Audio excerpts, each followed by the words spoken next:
안녕하세요. 송산 개미TV입니다. 이번 영상에선 센코에 관해서 좀 보려고 합니다. 센코에 관련해서 보기 전에 센코가 뭐 하는 회사인지 먼저 보려고 합니다.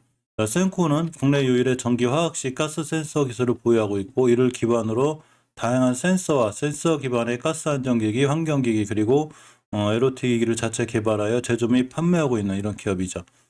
이런 센코의 흐름이 사실 상장했을 때 상당히 좋았다가 지금 굉장히 지지부진하게 좀 많이 밀리고 있습니다. 중간에 이제 몇 가지 좀 이슈를 보면, 센코가 1월 4일 날, 5월 초죠. SK하이닉스의 가스 안전 기기를 공급하기로 하고 연간 3,600여 대 정도가 됩니다. 센코가 SK하이닉스에 3,600여 대 이상의 가스 안전 기기를 공급한다고 1월 4일 날 밝혔죠. 전체 수량에 대한 금액은 30억 원 규모로 알려져 있습니다. 또 하나 근간의 이슈로다가 이제 센코가 1월 21일 어제죠. 130억 규모의 신규 시설 투자를 결정했습니다. 이는 자기 자본 대비 33.15%에 해당하는 규모이고, 투자 기간은 내년 3월 31일까지가 되고 사업, 공장 및 연구소 신축을 위한 것이라고 밝혔습니다. 자, 센코의 전체적인 재물을 우리가 잘 볼 필요가 있죠. 항상 재무 상태를 잘 보고 투자할 만한 회사인지 알아보는 게 중요한데, 일단 현금 유보율이 856%예요. 꽤 많은 현금을 갖고 있고, 부채 비율이 78%이기 때문에 나쁘지 않죠. 이 부분에서 이제 어느 정도는 금방 말씀드린 대로 신규 시설 투자를 할 거기 때문에 현금 보유 비율은 좀 줄어들 수 있습니다. 적자 폭이 꽤 크지 않은 회사죠. 흑자 기조를 잘 유지하고 있는 회사. 19년도, 20년도에도 흑자 기조가 유지되고 있고, 분기별로도 이제 큰 흑자는 아니지만 그래도 어쨌거나 적자가 나지 않은 이런 회사가 됩니다. 자, 시총이 1,300억대고 1,300억인 회사가 매출이 200억이다 보니까 시총 대비 매출은 작은 편이고, PBR은 3배. 보통 적정 주가 4,000원에서 PBR이 이 3배이기 때문에 지금 16,000원대 이렇게 형성이 되고 있죠. 사실 4,400이 적정 주가라기보다 장부상의 가치죠. 4,400원대 받아야 될 이 적정 이 장부 가치가 이제 3배 정도 받고 있는 걸로 이렇게 나와 있습니다. 잠깐 기술적인 부분을 살펴보면 이 월봉 차트인데, 현재 주가 가치는 월봉에서 보는 게 좋죠.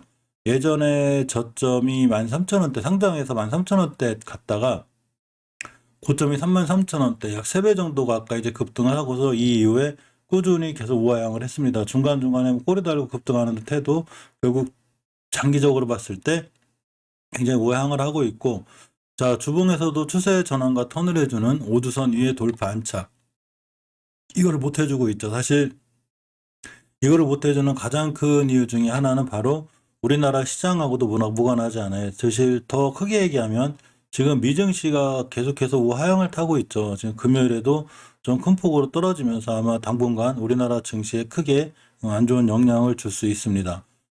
이전에 이 12월 3일 날 저점이 15,000원대인데 금요일 날 저점이 15,000원대 똑같이 찍었고, 이 저점을 깨게 되면 다시 한번 이탈하게 될 수 있는 위험성은 있죠.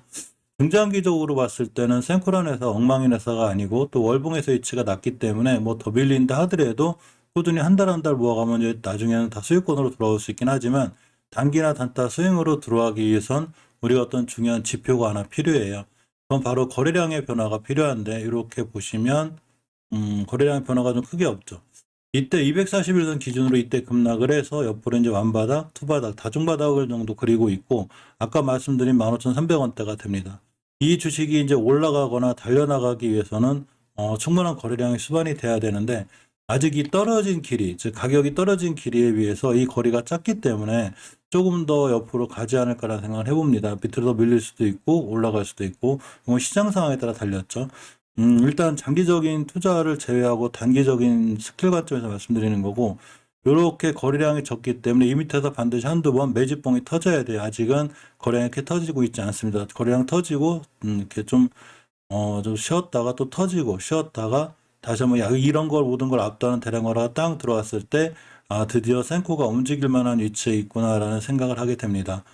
시장이 무너질 때 특히 조심해야 될 거는 외국인 지분이 많은 종목들이 굉장히 위험해요. 왜냐하면 외국인들이 많은 종목들을 매도하고 나갈 건데, 외국인이 많이 들고 있는 종목들이 그만큼 위험하다는 얘기죠. 외국인들이 많이 매도를 하게 되면 주가가 떨어질 수 있고, 그래서 어떠한 주가를 분석할 때 외국인 지분율도 꽤 중요한데, 센코의 경우에는 조금 다행스럽게 역시 0.28% 정도 많지 않죠. 이게 2, 3%, 4, 5%만 돼도 외국인들이 1, 2%만 던져도 주가가 출렁이게 되는데 0.28%라는 작은 물량을 갖고 있기 때문에 역시 금요일같이 시장이 안 좋을 때도 이 크게 밀리지 않는 보통 일반 종목들 거의 막 3%, 4%대씩 밀렸죠. 이렇게 다행히 지분율이 적기 때문에 크게 밀리지 않고 있습니다.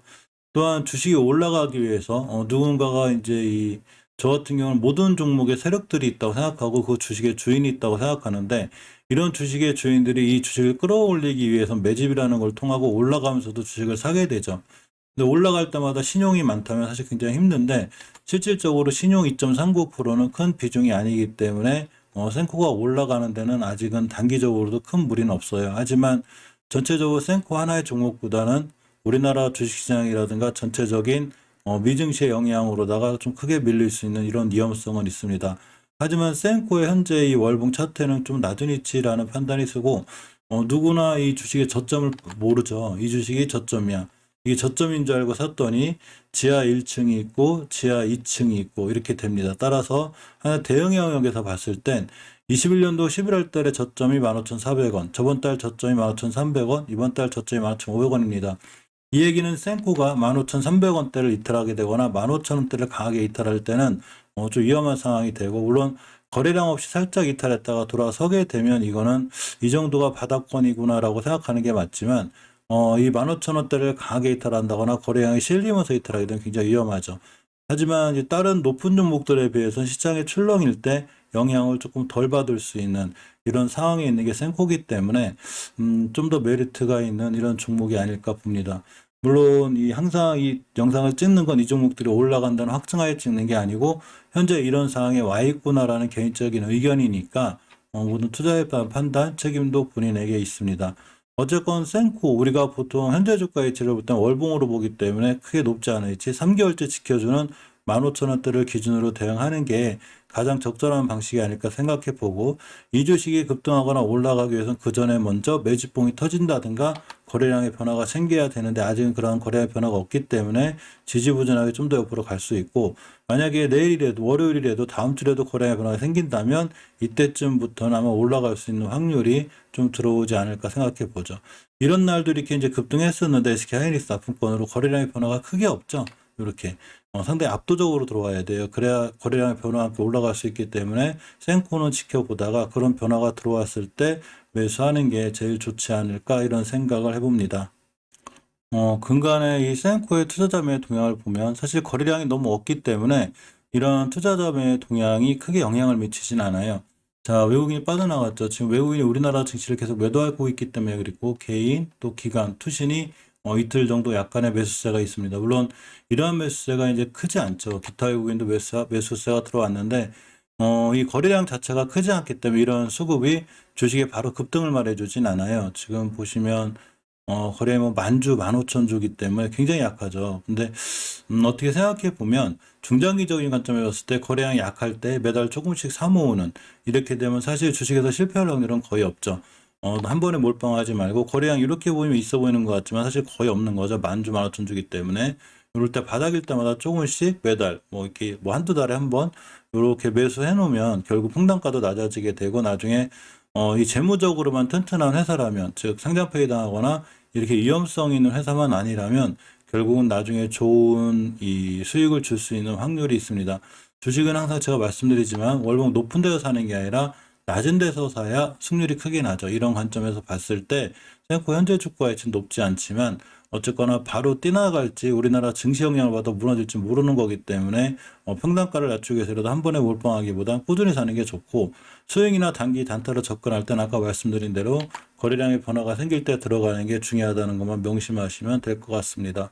자, 즐거운 주말 오후인데요. 사실 주식하는 사람들 입장은 좀 마음이 편하지 않죠. 위증시에 급락하고 그러다가 또 좀 공포스러운 다음 주를 맞이하게 됐는데 그래도 주말만큼은 주식을 잊고 즐겁고 편안한 주말 되시기 바랍니다. 감사합니다.